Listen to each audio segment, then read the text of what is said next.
Now, these three sounds, a, u, and ma, are referred to as the basic sounds or the universal sounds. If you utter these three sounds together, what do you get? It's not o, So is known as the universal sound or the basic sound in the creation. Only a certain religion seems to be using it as a brand for themselves and nowhere else it is known. That is not true. आज हम बात करेंगे सद्गुरु ओम को किस तरह से देखते हैं।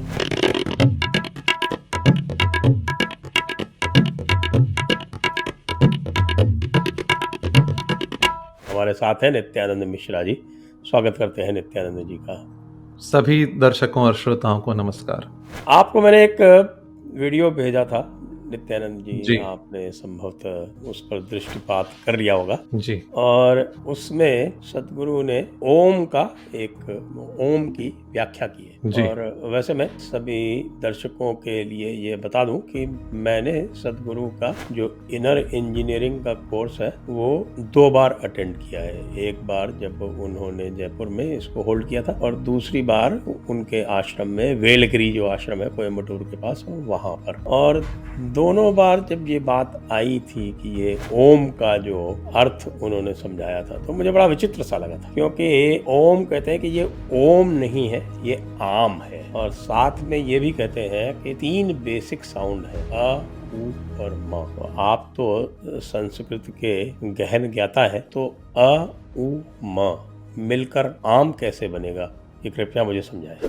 जी, यह जो तर्क है यह बुद्धि से परे, ये मेरी ही बुद्धि से परे नहीं है, यह संस्कृत के व्याकरणों की बुद्धि से परे है, यह पतंजलि की बुद्धि से परे है, ये कात्यायन की बुद्धि से परे है, ये पाणिनि की बुद्धि से परे है। ये हमने तो जो सब स्थानों पर सिखाया जाता है, हमने तो सीखा अ और उ जोड़ के बनता है ओ। जैसे सूर्य जोड़ उदय बन गया सूर्योदय, अ आ जोड़ उ बनता है ओ। महा जोड़ उदय बन गया महोदय। गणेश जी का एक नाम है लंबोदर, तो लंब जोड़ उदर बन गया लंबोदर। तो जो पाणिनि का नियम है, जो संस्कृत, पाणिनि का ही नहीं, सभी संस्कृत में जितने व्याकरण है उनका नियम है, उसमें तो अ और उ की संधि से ओ ही बनता है, आ तो कहीं बनता नहीं। दूसरी बात, आ का संधि विच्छेद कहीं अ जोड़ उ नहीं होता। तो ये दोनों बातें आपस में इतना बड़ा विरोधाभास है, इसको आप संस्कृत की दृष्टि से तो शुद्ध ठहरा ही नहीं सकते। यदि आम है तो अ उ म नहीं हो सकता, और यदि अ उ म है तो वो आम नहीं हो सकता। न तो अ और उ का संधि आ बनता है और न आ का संधि विच्छेद अ और उ बनता है। दूसरी बात, एक वाग व्यवहार है हिंदी में जिसे कहते हैं 1.5 ईंट की मस्जिद अलग बनाना, ये भी कहते हैं 1.5 चावल की खिचड़ी अलग पकाना।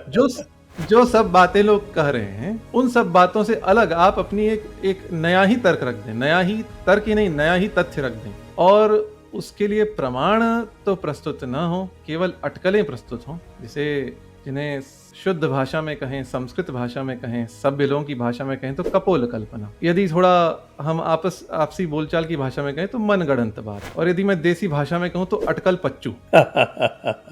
तो बात तो ये ऐसी ही है। जो पूरा वक्तव्य मैंने सुना, देखिए इसमें मैं व्यक्ति के प्रति कुछ नहीं कह रहा हूँ, जो वक्तव्य है, जो तर्क है, वह केवल अटकलें, उसमें कुछ भी तथ्यात्मक नहीं है। उनका कहना है, पहली बात उनका कहना है, आप जीवा के बिना केवल 3 शब्दों का उच्चारण, 3 शब्दों का 3 स्वरों का उच्चारण कर सकते हैं। म व्यंजन है तो स्वर व्यंजन, ठीक है, ध्वनियों का, चलिए 3 ध्वनियों का उच्चारण कर सकते हैं, अ उ म। इनका तर्क यहीं चरमरा गया है, क्योंकि आप प का उच्चारण कैसे करते हैं? प के उच्चारण में क्या जीभ का प्रयोग होता है? म के उच्चारण में जीभ कहीं भी हो, म, दांत पे छुआ दे तो भी म, दांत पे न छुआए तो भी म। इसका अर्थ है म के उच्चारण में जीवा का प्रयोग नहीं है, तो प के उच्चारण में जीवा का प्रयोग कहाँ है? आप जीभ को निचले दांतों पे रखें और बोले प हो गया, ऊपर के दांत पर रखें और बोले प हो गया, कहीं ना छुआए बोले प हो गया। तो प फ ब भ म जो ओष्ठ्य व्यंजन हैं, इनके उच्चारण में जीवा का प्रयोग नहीं है। बिल्कुल सही। तो पहले ही तर्क इनका जो कहते हैं, पहले ही तर्क में इनका ये वक्तव्य विफल हो जाता है। नहीं, और जो स्वर है, जैसे अ उ के अतिरिक्त जो स्वर है, उनमें जिह्वा का प्रयोग कहाँ है? उनमें भी नहीं है, क्योंकि जो ई में कहते हैं, ई में तालव्य स्वर है, तो ई में जिह्वा थोड़ी तालु की ओर ऊपर मुड़ जाती है, ई। अब जैसे ए और ऐ है, इसको कंठ तालु इसका उच्चारण कहते हैं, कंठ और तालु से होता है। तो यहाँ पे तालु से जब भी उच्चारण हो तो जिह्वा थोड़ी आपकी पैलेट की ओर, तालु की ओर मुड़ेगी, पर ऊ में नहीं होता। ऊ में नहीं होता इसलिए ओ में भी नहीं होता, क्योंकि ओ का और औ का उच्चारण स्थान है कंठ और ओष्ठ, इसलिए इनको कंठ्योष्ठ कहते हैं। कंठ है आपका अ का उच्चारण वेलर, और ऊ का उच्चारण है ओष्ठ। होठों को घुमाइए ऊ और ऊ बन गया। इन दोनों के योग गहे संधि गहे से बनता है ओ, अ और ऊ की। तो ओ के उच्चारण में भी जीभ का प्रयोग नहीं है। तो जो उन्होंने 3 ध्वनियां बताई हैं वो 3 ध्वनियां नहीं है, अन्य ध्वनियों में भी हम जीवा के बिना उच्चारण कर सकते हैं। दूसरा इन्होंने कहा जैसे टीवी के जो रंग होते हैं 3 भौतिक रंगों से, 3 मौलिक रंगों से सारे रंगों की सृष्टि होती है। ठीक है, इतनी बात मान ली, 3 रंगों से सारे रंगों की सृष्टि होती है, जो रेड ग्रीन ब्लू मिलाकर। फिर उन्होंने कहा इसी प्रकार 3 ध्वनियों से अ उ म से सब ध्वनियों की सृष्टि होती है। अब देखिए, जब इन ध्वनियों में जिह्वा का प्रयोग नहीं है, अन्य ध्वनियों में जिह्वा का प्रयोग है, तो इन 3 ध्वनियों से अन्य ध्वनियों की सृष्टि कैसे हुई? यह भी तर्क से परे है। बिल्कुल। फिर आगे अटकल ये लगाई इन्होंने, जैसे एक जिसको ये इन्फ्लेक्शन अथवा इन्फ्लेक्शन बोल रहे हैं। इन्फ्लेक्शन होता है, व्याकरण में इन्फ्लेक्शन कहा जाता है जब एक शब्द का रूप परिवर्तित हो जाए किसी विभक्ति, वचन आदि को दर्शाने के लिए। जैसे हम कहते हैं बात, बातें, बातों, बात करिए, बातें मत करिए, बातों को बताइए। तो यहाँ हमने इन्फ्लेक्शन कर दिया, बात का बातें बन गया, बातों बन गई। इसी प्रकार वर्बल इन्फ्लेक्शन को भी कहीं कहीं तो कॉन्जुगेशन इसके लिए विशिष्ट शब्द है। जैसे conjugations of the verb to be, तो उसमें आपका हैज आता है, हैव आता है, हैड आता है, ये सब आता है। पर इसको भी मोटे तौर पर इन्फ्लेक्शन कहते हैं। तो इन्फ्लेक्शन ये होता है, इन्फ्लेक्शन किसी शब्द में कोई ध्वनि जोड़ना को इन्फ्लेक्शन तो नहीं कहते, अर्थ तो परिवर्तित नहीं हो रहा है। तो कह रहे अरेमाइक में इन्फ्लेक्शन था, तो आम का आमिन बन गया, जिसको अमरीकी लोग एमन कहते हैं। और फिर उन्होंने कहा उसी भाषा में, उसी सभ्यता में इस्लाम का उदय हुआ। अब इस्लाम के समय तो भाषा अरबी थी, इस्लाम कुरान की भाषा अरबी है जी।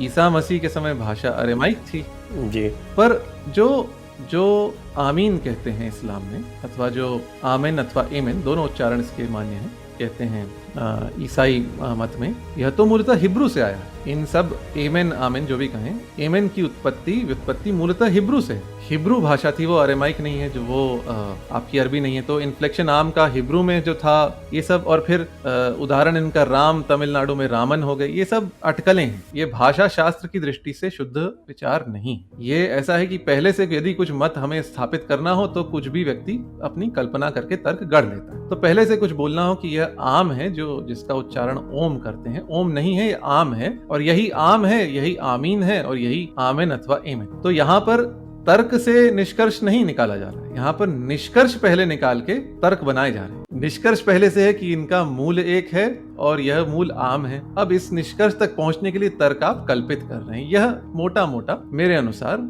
सार है। ओम पर मोटा मोटा ये कह सकते हैं कि ये ओम का सेक्युलराइजेशन कर रहे हैं, ओम का आमरीकरण कर रहे हैं। ओम को आम बना रहे हैं, जिससे कि वो आमेन में और आमीन में फिट हो सके। यह अब देखिए, यदि कोई ऐसी बात हो सकता है लोगों ने बोली हो, ऐसी अटकलें लगाई हो पहले, मुझे ध्यान आ रहा है कहीं मैंने पढ़ा था। पर अब ये जो कह रहे हैं कि रमजान अथवा रमदान में राम है, दिवाली में अली है, ये मन बहलाने के लिए बातें ठीक है ना। हम कहते हैं, हम देखते हैं कि why are we not secular, look Ramzan has Ram, Diwali has Ali. ठीक है, ये मन बहलाने के लिए बातें ठीक है, पर ये इनमें तथ्य कितना है? तथ्य तो इनमें नहीं। तो अपना मन बहलाने के लिए अथवा लोगों को हंसाने के लिए, गुदगुदाने के लिए, विनोद के लिए बातें ठीक है, पर इन बातों में तथ्य नहीं है। और यदि इन बातों का आप तथ्यात्मक रूप से प्रस्तुत करें तो फिर तो उनको तर्क की कसौटी पर कसना पड़ेगा, और उस कसौटी पर ये खरी नहीं होगा। इतना मेरा कहना है।